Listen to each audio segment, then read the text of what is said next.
இன்றைக்கி என்ன மினி விலாக்னு வந்து பார்க்கலாங்களா? இது நேற்று எடுத்த விலாகு. காலையில் ஒரு 11 மணிக்கு மேலே வீடியோஸ்லாம் வந்து அப்லோட் பண்ணிவிட்டு கடைக்கு வந்து போயிருந்தேன். நேற்று செவ்வாய்க்கிழமைக்கு வந்து எடுத்தது. காலையில் வந்து கடைக்கு வந்து போயிருந்தேன். சுடிதார் மெட்டீரியல் வந்து ஒன்று ஸ்டிச் பண்ண வந்து கொடுத்துருந்தேன். 2 கொடுத்துருந்தேன்.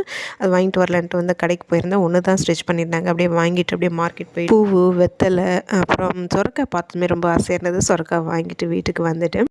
வந்ததுமே ரெஸ்ட் எடுக்கலை. ஃபஸ்ட்டு சுடிதார் எப்படி தைச்சிருக்காங்கன்னு வந்து பார்க்கணுன்னு ஆர்வமாக இருந்தது. அதை எடுத்து பார்த்துட்டு இருந்தேன். நாளைக்கு என்னோடய பர்த்டே வருதுங்க. அதுக்கு தான் வந்து தைக்கிறதுக்கு கொடுத்துருந்தேன். 2 கொடுத்துருந்தேன். 1 தான் கொடுத்தாங்க. இன்னும் நாளைக்கு தரேன்ருக்காங்க. அப்புறம் ஒரு ஆரி ஒர்க் ப்ளவுஸும் வந்து தைக்க கொடுத்துருக்கேன். அதுவும் இன்னும் தைக்கல. நாளைக்கு தான் தரேன்ருக்காங்க. திருப்பி நாளைக்கு வந்து போய் வாங்கிட்டு வரணும். வந்ததுமே அதை பார்த்துட்டு ரெஸ்ட்டே எடுக்கலைங்க. உடனே வந்து ஸ்நாக்ஸ் செய்ய ஸ்டார்ட் பண்ணிட்டேன். 2 நாளாக வந்து ஓமப்பொடி வந்து கேட்டுகிட்டே இருந்தாங்க. நானும் வந்து கொஞ்சம் டயர்டாக இருந்ததுனால செய்யலை. அது இன்றைக்கி தான் வந்து நான் செஞ்சேன்.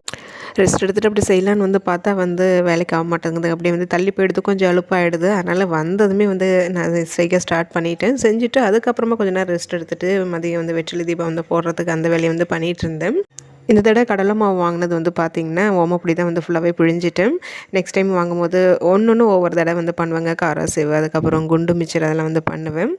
ஓமப்பொடி பண்ணுறது ரொம்ப ஈஸி. ரொம்ப நாள் ஆகிடுச்சி செஞ்சு. அதனால தான் வந்து இன்றைக்கி இதை செஞ்ச கையோடவே வந்து பார்த்திங்கன்னா நம்ம பலகாரம் போடும்போது அங்கங்கே எண்ணெய் லைட்டாக தெரிக்கும் இல்லைங்களா? அதுவும் கையோடவே வந்து தொடச்சி விட்டுட்டு இல்லாட்டும் ஒரு மாதிரி பிசு பிசுன்ட்டு ஆகிடும்.